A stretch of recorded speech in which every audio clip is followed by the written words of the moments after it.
പൊതുവെ പൊതുവിദ്യാലയങ്ങളിലെ ക്ലാസ് മുറികൾക്ക് മരങ്ങൾ വലിയ ഭീഷണിയായി മാറുന്ന കാഴ്ചകൾ വാർത്തകൾ നമ്മൾ നിരന്തരമായി കാണുന്നതാണ്. പക്ഷേ ഇത്തരത്തിലൂടെ കാസർഗോഡ് ഗവൺമെൻറ് UP സ്കൂളിലേക്ക് ഇത്തരത്തിലൊരു ഭീഷണി ഉണ്ടായപ്പോൾ തന്നെ അതിനെ സ്വയം ഇറങ്ങി പ്രതിരോധിച്ച ഒരു അധ്യാപകനുണ്ട്.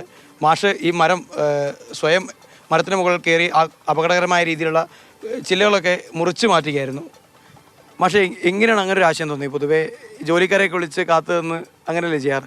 PTSMC-കാരോട് പറഞ്ഞിട്ടാകുമ്പോൾ അത് ചെയ്യാം മാഷെന്ന് പറഞ്ഞു. അപ്പോൾ ഞാൻ പറഞ്ഞു നമുക്ക് അറിയുന്ന പണിയാണ്, നമ്മളൊന്ന് ചെയ്യാം എന്നുള്ള രീതിയിൽ. പിന്നെ വെറുതെ അല്ലാതെ PTA ഫണ്ട് നമ്മൾ ദൂർത്തരിക്കണ്ട അല്ലെങ്കിൽ അങ്ങനെ വേസ്റ്റ് ചെയ്യേണ്ട എന്നുള്ള രീതിയിലാണ് നമ്മളത് ചെയ്തത്. അത്രേ ഉള്ളൂ. അതെ, നമ്മൾ കുട്ടികളെ പഠിപ്പിക്കുന്ന മാത്രമല്ല, സുരക്ഷയും കുട്ടികളെ നമ്മൾ ഏറ്റെടുക്കേണ്ടതാണ്. അത് മാത്രമല്ല, കുട്ടികളെ നമ്മളെ കൈകളിലേക്ക് രക്ഷിതാക്കൾ നമ്മളെ രാവിലെ തന്നെ നമ്മളെ കയ്യിലേക്ക് അവർ കൊടുക്കും. അത് നമ്മൾ ആ രീതിയിൽ തന്നെ കാണണം. അപ്പോൾ കുട്ടികളെ നമ്മൾ സുരക്ഷിത എന്നുള്ള രീതിയിൽ നമ്മൾ ഈ പണി ചെയ്തതാണ്. അധ്യാപകർക്ക് എല്ലാവർക്കും പുതിയൊരു വഴിയാണ് കാണിച്ചു കൊടുത്തത്. നമുക്ക് അറിയുന്ന പണി എന്തായാലും നമ്മൾ ചെയ്യാം. അതാണ് എൻ്റെ ഒരു തത്വം. മറ്റുള്ളവരെ കാക്കണ്ട, നമുക്ക് അറിയുന്ന പണി നമ്മൾ ചെയ്ത് കുട്ടികൾക്ക് ഇത് ഒരു നല്ല നിർഭീതമുള്ള ഒരു അന്തരീക്ഷം സൃഷ്ടിച്ചു കൊടുക്കുക. കേരളം മുഴുവനുള്ള അധ്യാപകർക്ക് രഞ്ജിത്ത് മാഷ് ഒരു മാതൃകയാണ്. സ്കൂളിലെ കുട്ടികളുടെ സുരക്ഷയും അതോടൊപ്പം തന്നെ ഇത്തരത്തിൽ പണം വെറുതെ ചിലവാകുന്ന ഒരു അവസ്ഥ കൂടിയാണ് മാഷിൻ്റെ ഇടപെടലോട് കൂടി ഇല്ലാതായി മാറിയത്. ഷാജു ചന്ദ്രപുരയ്ക്കൊപ്പം സാരംഗ് സുരേഷ്, മാതൃഭൂമി ന്യൂസ്, കാസർഗോഡ്. നമുക്കിപ്പം സാരംഗ് സുരേഷ് ചേരുന്നുണ്ട്. സാരംഗ്, ഒരു അധ്യാപകന്റെ കടമയാണ് അദ്ദേഹം ചെയ്തത്. കുട്ടികളെ രക്ഷിക്കാനായിട്ട് അധികാരികളെ മറ്റൊന്നും കാത്തു നിൽക്കാതെ അദ്ദേഹം അറിയാവുന്ന ഒരു ജോലി വളരെ പെട്ടെന്ന് തന്നെ ചെയ്തു, അല്ലേ?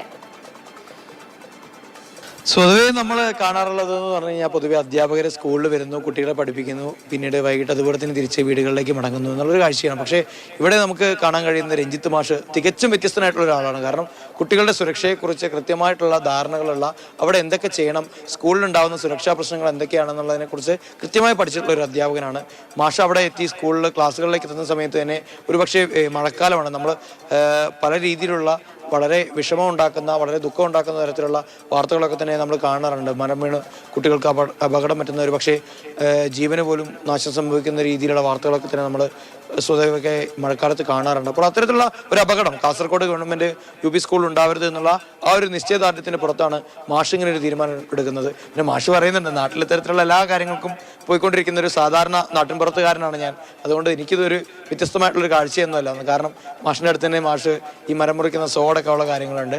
മാഷ് നേരെ സാധാരണ കുട്ടികൾക്കൊക്കെ ഒരു പക്ഷേ അത്ഭുതമായിട്ടുണ്ടാകും. കാരണം എപ്പോഴും സാധാരണ ഷർട്ടും പാൻറ്റും അല്ലെങ്കിൽ ഷർട്ടും മുണ്ടൊക്കെ എടുത്ത് ക്ലാസ് എടുക്കാൻ വരുന്ന രഞ്ജിത്ത് മാഷ് ഒരു കൈലിയൊക്കെ എടുത്തൊരു ടീഷർട്ടൊക്കെ ഇട്ട് ഇങ്ങനെ മരത്തിന് മുകളിൽ കയറുന്നു, കൊമ്പുകളൊക്കെ തന്നെ മുറിച്ചിടുന്ന ഒരു കാഴ്ച സാധാരണ എല്ലായിടങ്ങളിലും നമ്മളിങ്ങനെ ഇത്തരത്തിൽ മരം മുറിക്കുന്ന തൊഴിലാളികളെ വളരെ വ്യത്യസ്തമായ ഒരു കാഴ്ചയാണ് നമ്മൾ കണ്ടത്. ഒരു അധ്യാപകൻ എന്തായിരിക്കണം എന്നതിന്റെ ഒരു നേർക്കാഴ്ച തന്നെയാണ് രഞ്ജിത്ത് മാഷ്.